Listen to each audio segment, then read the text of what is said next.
It's identity politics. It's look at me, I'm not as well off as you. I am struggling because I am Senegalese or an abuela or an auntie or Ethiopian. This guy does not care about America.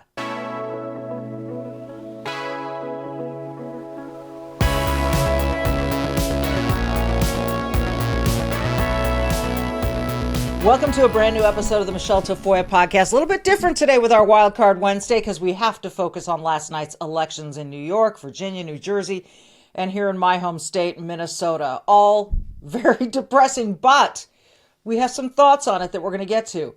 Quick note, you may hear some whimpering in the background. My dog Jersey underwent ACL surgery. He's out for the season, and so he's in rehab, and it hasn't been going too well. Having said that, here we go, folks. We knew Zohran Mamdani was going to win last night. I mean, we pretty well knew that there was a faint hope that Andrew Cuomo, might sneak in there and steal some votes. He didn't. He didn't run a good campaign. He got behind early and he couldn't make up ground late. And this guy Mamdani seems to have captured some sort of imagination of the young people in New York City. I will say this. I have a dear friend who lives in New York City. I texted him this morning. I said, what do you think of your new mayor? And what I got back was the throwing up emoji. So there are a lot of New Yorkers who are very, very worried. And I think for very good reason. We've talked about this before. He's a socialist. He's a communist. He's a Marxist. This is not democratic socialism. So, they like to say, oh, it's a democratic socialism. It's different. No, it's not.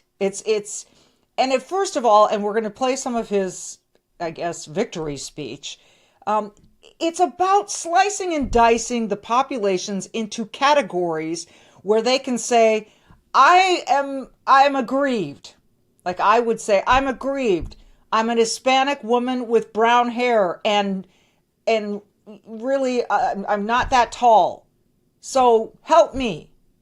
And by the way, my boobs are small, so I want gender-affirming care and I want implants. Help me. No problem too small, no problem too large. Everything should be handled by the government. That is his stance. If you don't believe me, let's play cut one. Misty, my producer's ready to roll. This cut one, this is what I'm talking about, folks. It's not a unification idea. It's a slice and dice. Roll it. I speak of Yemeni bodega owners and Mexican abuelas. Senegalese taxi drivers and Uzbek nurses. Trinidadian line cooks and Ethiopian aunties. Yes, aunties. Aunties. I wonder if that was the reference to when he said that his auntie was afraid to go on the subways in a hijab after 9/11. Do you remember that? No one could find that auntie. His late auntie never wore a hijab. So really interesting. It's identity politics. It's look at me. I'm not as well off as you. I am struggling because I am Senegalese or an abuela or an auntie or Ethiopian. This guy does not care about America. Neither of his parents do. His wife doesn't. And now New York City is stuck with him. Let me remind you, by the way, to hit the subscribe button so you never miss an episode, because we're going to have a lot to say about this in the coming days and weeks and sadly years. I referenced the size of government. Right now, what you're seeing is 42 million Americans on SNAP. That should concern you. That's a lot of people. That's a lot of people. So there's got to be some gaming of the system, don't you think? But according to Zohran Mamdani, government is designed to handle problems big and small. Nothing too small, nothing too big. Because you know what? He doesn't think you are capable of solving things for yourself. He doesn't think you have the power to have success in America. He does not think that, in spite of his mom, a movie producer, and his dad, a professor. His dad, by the way, a Hamas supporting professor. Don't get it twisted. This guy is smiling and shaking hands and hugging people, but the tone of his speech was very dark. So hear what he has to say about the size of government. We will prove that there is no problem too large for government to solve and no concern too small for it to care about. No thing too small for it to care about. That means that everyone can raise their hand with a grievance and go to Zohran Mamdani for a solution in New York City. Okay, we'll see how he handles trash pickup. We'll see how he handles crime. That's a big problem. We'll see how he handles the economy. What he wants, and you saw it reflected, by the way, all the way across the country in Seattle. A woman running for mayor of Seattle wants property and land to be controlled by communities, and that means government. That means government. So if you want to have success in America and you want to live the American dream, which I firmly believe is still out there for you if you believe in it, but you've been taught for so long not to believe in it, these people don't see it that way. They see it as government is the religion. Government is the everything. Government oversees all. That's not what the American government was founded on. We are a Republican. We are a constitutional republic where everyone gets to pursue what they want individually. Now, I guess Zohran Mamdani's acceptance speech was about 25 minutes long. We're not going to play any more of it, but I will give you some reactions. And a good place to start is at CNN and Van Jones, who really thought, I don't know how he actually believed that Zohran Mamdani was going to be this unifying, happy warrior. But apparently he thought that was the case. And then last night, after the speech, which we just showed you snippets of, Van Jones said this. I think he missed an opportunity. I think the Mamdani that we saw on the campaign trail, who was a lot more calm, who was a lot warmer, who was a lot more embracing, was not present in that speech. And I think that Mamdani is the one you need to hear from tonight. There are a lot of people trying to figure out, can I get on this train with him or not? Is he going to include me? Is he going to be more of a class warrior even in office? I think he missed a chance tonight to open up and bring more people into the tent. I think his tone was sharp. I think he was using the microphone in a way that he was almost yelling. And that's not the Mamdani that we've seen on TikTok and the great interviews and stuff like that. So I felt like there's a little bit of a character switch here where the warm, open, embracing guy that's close to working people was not on stage tonight. And there was some other voice on stage. That said, he's very young. And he just pulled off something that's very, very difficult. And I wouldn't write him off, but I think he missed an opportunity to open himself up tonight. And I think that will probably cost him going forward. Okay, so hold on a second, Van. You really think that the political guy that was out there glad-handing for votes and trying to get everyone on board was the real guy? You bought that? You didn't look back at his past and see that he's an anti-Semite and a divisive character? You thought, let's see, and you talk about working people. I think everyone in New York works. There are a few people who don't. But this idea of working people, like I don't work, like a working people has to be someone who is in the trades or a bodega owner. I just, that division right there really bothers me. Everyone in America who is earning a living works somehow.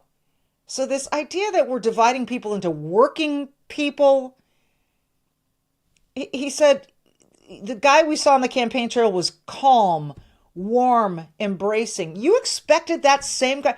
You have seen video where he is none of those things. You expected the guy that was out there pandering for votes to be the guy that was actually elected? Van, that's nonsense. I can't believe you're that gullible. You really thought that was the genuine article. No, last night was the genuine article. Now that he's secured the position, now you see who he is. And leave it to Scott Jennings, who is part of this Salem podcast and Salem Radio Network, Salem Media Network. Scott Jennings on CNN fired back brilliantly. Roll it. Scott? Oh, are you saying he wasn't the unifying voice of a generation that you predicted mere moments ago? Axe, where was the man that you predicted would not slice and dice the... Look, guys, he started his speech by quoting Eugene Debs, who ran for president of the United States 5 times as the Socialist Party of America candidate. He repeatedly attacked people in Google this. No, I know my socialists. I keep a close eye on them. Yeah, I work here. So here's the thing. He went after everybody that he thinks is a problem. People who own things, people who have businesses. He said an interesting quote: "No problem too large for government to solve." Or too small, important. And so when you think of the world that way, that every problem, no matter how small or how large, is something for government to do, let me just decipher this for you.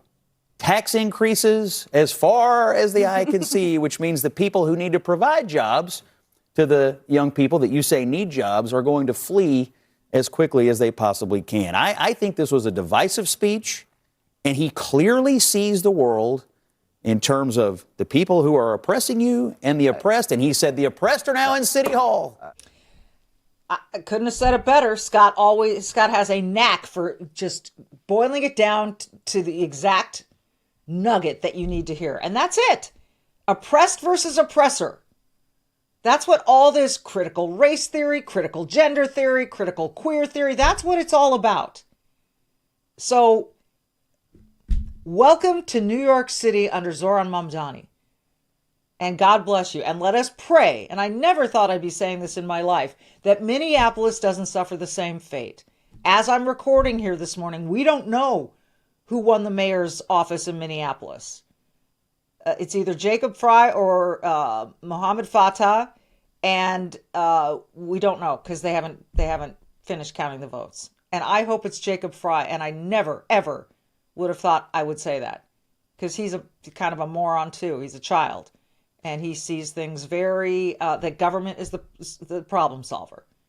So this is where we are in America. And sadly, the guy in Virginia who texted people that he would rather see 2 bullets in one of his opponent's heads than in the head of Pol Pot or Hitler, I think were his choices, I can't recall. That guy got elected as the Attorney General of Virginia. What are people thinking? Was it a turnout problem? Was it a forgiveness gone too far problem? What are people thinking? I understand why Winsome Earl Sears might have been defeated. And then you've got Mikey Sherrill in New Jersey beating out Jack Ciattarelli, who was a phenomenal candidate. What happened there? Here's a woman who flew helicopters and she's hanging her whole career on that. Good luck. I wonder how this bodes for the midterms next year. We're going to find out. In the meantime, say a prayer for this country, and have some chutzpah and stand up and go out and vote next time. And if you didn't, I'm sorry. I'm sorry. But here we are. This is our abbreviated Wildcard Wednesday. Thanks for listening. Don't forget to subscribe. Be brave. Do good. My God, this country's worth saving. It is. And don't let all these under 30s tell you otherwise. They don't know. But some people have to step up and save it. And with that, I'll sign off, and we will see you next time.